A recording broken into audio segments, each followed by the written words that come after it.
Come on in to Margaret McSweeney's Kitchen for Kitchen Chat, where every week you'll meet chefs, cookbook authors, foodies, gourmets, and just plain people who love to eat.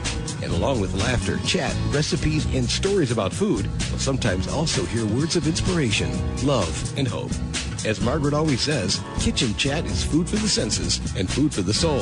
So grab a cup of coffee, put your feet up on a comfy chair, and get ready to spend a little time with Margaret and her friends. Hello, dear foodie friends, and welcome to Kitchen Chat. I'm your host, Margaret McSweeney, and I'm so delighted for you to meet our guest today, Sri Rao, the author of Bollywood Kitchen. It is such a fun celebration about Indian cuisine, and I love how you're pairing film and food. What inspired you?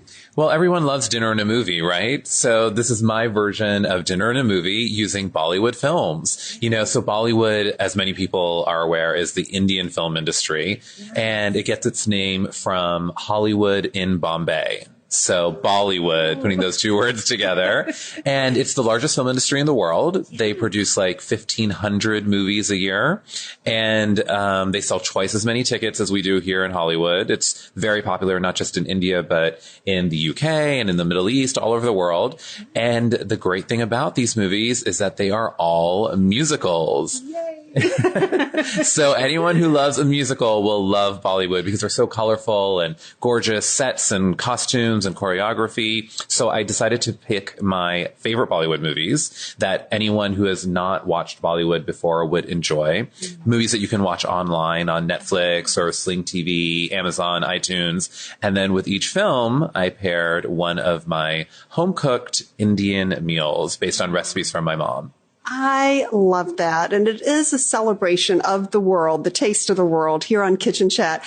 I just laughed out loud when I read one excerpt from your book about how Bollywood is like having your own backup singer accompany you. Yes. Bollywood is where everyone travels with their own backup dancers. Yes. And wouldn't we love to have backup dancers with us right now? We have backup chefs behind us today. Oh, we do. We're broadcasting this from Read It and Eat here in Chicago. Make sure you check out their website. They have some great cookbook authors and some delicious pairings of food.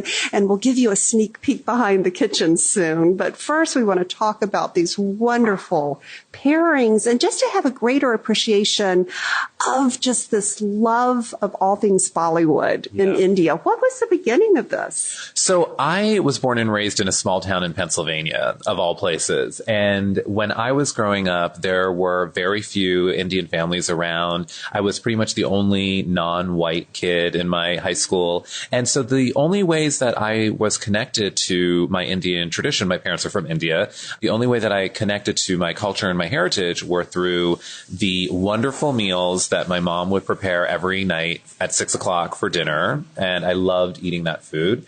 And also through the movies that we would watch every night after dinner as a family. And so these Bollywood movies that my parents would play on our VCR at home, that's how I learned the language. That's how I learned the music and the culture and so much about India since I've only been there a handful of times in my entire life.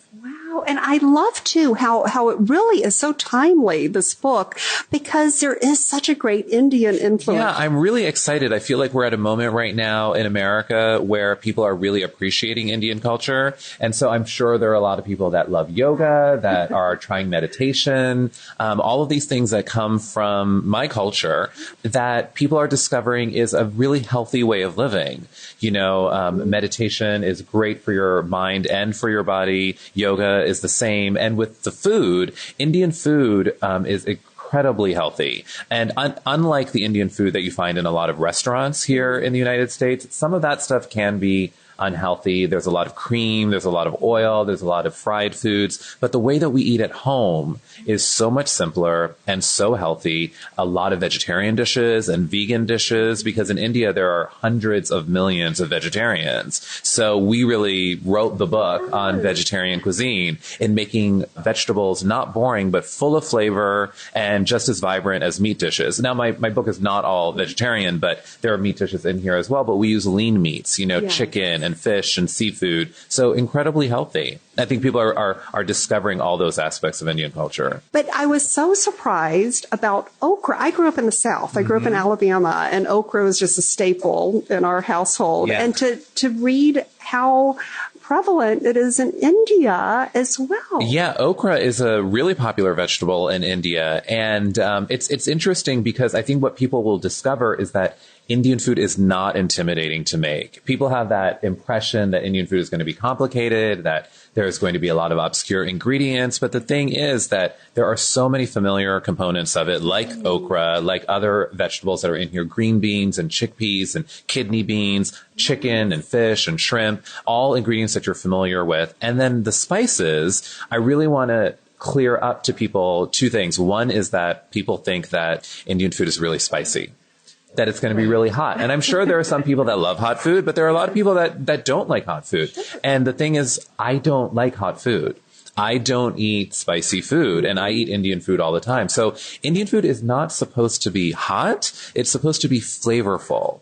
And so there's a big difference there. The level of the heat is just controlled by the amount of cayenne that you put in the dish. So if you like it hot, put more cayenne, go to town. But if you don't like it hot, like me, then just put less cayenne. Okay. Right? And then the other thing about the spices is that people think that there are a lot of obscure spices that they've never heard of. But just like the okra that you're all familiar with, the spices, what I like to say in the book is that 75% of all of the recipes that are in this book, you can make with ingredients that are already in your pantry. So the spices, if you've ever made Mexican food, or if you've even made a pot of chili, you have everything that you need. It's cumin and coriander, garlic and ginger, cinnamon and cloves, which you may not be familiar with in terms of savory dishes, because we use them a lot right in desserts. Right. But in Indian food, we use those in savory dishes because they add a nice warmth to the meal. So those are pretty much the main spices, and of course salt and pepper. Yeah. And you can handle that, I imagine. Absolutely. Talk about some of your specific pairings with the Bollywood movies. Do you have a favorite movie? And you're also a producer, I might add, of Bollywood movies. Which movie did you produce? Let's talk about that. Yeah, so I'm one of the few Americans to be fortunate enough to have worked in Bollywood, and I produced a couple of films for a studio called Yash Raj Films, which is sort of like the Disney of India, the big studio there. And I wrote a film that came out last year called Bar Bar Dekho, and its claim to fame is that we had the #1 song of the year, a very popular song called Kala Chashma. If there is anyone watching that is either Indian or has been to an Indian wedding or an Indian party in the last year, they have definitely heard my song. We have like 350 million views on YouTube or something like that. So I'm really proud of that. And it's a lot of fun, Yes. So and can you sing a little bit from that? No, you cannot get me to do that. We could dance a little bit, but only if you dance with me. I will, and we will definitely do the dance soon. But a fascinating fact, and then we'll get back to the pairing, that you were saying that the singers in these productions aren't really singing. Could you tell us about that? Yeah, so that's really interesting. So in Bollywood musicals, the actors who are on screen are not singing, they are lip syncing. So, unlike, with our Broadway musicals and, the actors are actually singing, they don't do that in India. And it's probably because there are so many musicals made every year that if you had to find actors who can also sing, who can also dance, you'd have like 3 people in all 1,500 movies. So what they do instead is the actors act and they dance, and then they have singers, professional singers, who record the songs, and then the actors move their lips to match the lyrics. So so you don't have to be a great singer to be a Bollywood star. If anyone has dreams of going to Bollywood. Yes, very exciting, and there have been some American stars, right? There have been some folks that were not born in India. For example, the woman who starred in 2 of my films, her name is Katrina, and she is not from India, but she is one of the biggest superstars in Bollywood right now. Yeah. Oh, that is just so exciting. So back to your movie, and is it featured in the book? My movie is not featured in the book. I felt that would be a little too self-serving, but there are, my favorite movies, my favorite contemporary Bollywood movies are in here. We have everything from dramas to comedies, lush, beautiful, epic period pieces. You know, it's just a really gorgeous coffee table book too, because it has all these film photographs that are gorgeous Bollywood photos in it as well. And one of my favorites is this movie. It's called Devdas, and it is a sort of an iconic film. It is a epic story. It's a tragic love story. It has gorgeous sets and costumes. It's based on a novel, and every Indian has seen this movie. It's sort of like the Gone with the Wind of Bollywood, right? And so with this, I wanted to pair a really lush, flavorful dinner that is also one of my favorites. Yes. So I paired with it a dish called keema, which is a ground beef curry.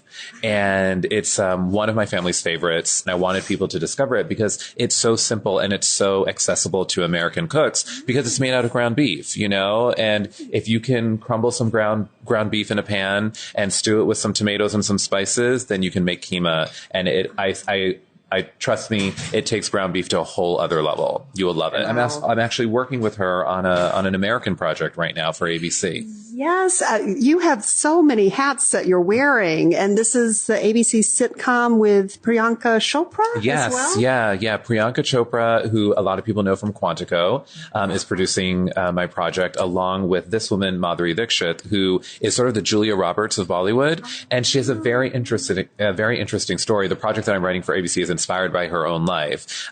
So she is an icon in Bollywood, and so at the height of her career, she quit, got married to an American doctor, and moved to suburban Denver. And none of her neighbors knew who she was. No one knew that they were, sharing, soccer carpools with this global superstar who had hundreds of millions of fans. None of her neighbors had any clue. And I always thought that was a really interesting concept for a story. And so I approached her and we're developing that story for ABC as a comedy. How exciting. And I guess now we'll be pairing food and TV sitcoms as well. Yeah, exactly. Hopefully soon you can do that also. Yes, and I hope you'll feature some of the recipes on the show too. Yeah, I hope to. If enough people respond well to Bollywood Kitchen and like it, then who knows where we could go from here. Oh, now what are 3 tips you would give to the home chef who are trying to get their courage to expand their palate and make Indian cuisine at home? I'm a home cook also. I am not a trained chef. I actually have not even been cooking for that long. I just started cooking maybe about 5 or 6 years ago because I wanted to learn my mom's recipes and to be able to carry them on and to learn that tradition. So if I can do it, anyone can do it. That's the first thing I want to say. And in terms of 3 tips, I would say that instead of 3 tips, I'm going to say it's 3 steps. Okay. There are 3 steps to making any Indian dish. And you think that Indian food is really complicated, but it's not. It's not like French cuisine where the technique is really complicated, or Japanese cuisine where maybe it's very precise. Indian food is very forgiving. It's very easy, and the technique is 3 steps, okay? Okay. So the first step is you saute your onions. Right? Anyone can do that. Yes. A little bit of oil in a pan. You chop up an onion, you put it in there, and you just saute your onions. You get some nice deep color on them because that's the base for your flavor, for your curry, right? The second step is you throw in your spices. Okay. So we always throw in our spices in the beginning with the onion and with the oil because you want your spices to warm up and you want them to release their essential oils. You don't want to throw the spices in at the end whenever you're making anything. You want to throw them in the beginning because that's the way that you sort of wake up spices and bring out their full flavor. So back in the day, my mom, my grandmother might have ground their own spices, but I don't do that anymore, and you don't need to. I mean, if you like to, if there are some foodies out there who really, like to get into it, you absolutely can do that. But I personally buy my ground cumin, my ground coriander, my garlic and my ginger. I'll chop those up. But you could use garlic powder and ground ginger as well. It really doesn't matter. Again, Indian food is very forgiving, so you can use all powdered spices. So the second step is you saute your spices in with the onions. And then the third step is you throw in your main ingredient. Whether it's chicken or whether it's vegetables, whatever it is, you throw it in, you stir it all up together, and then you let it simmer on a low heat on the stove. And that's essentially all you need to know to make Indian food. We're sort of warming up. And we get to the side. You can now put it up. And yes, you got it. There you go. That's it. You did great.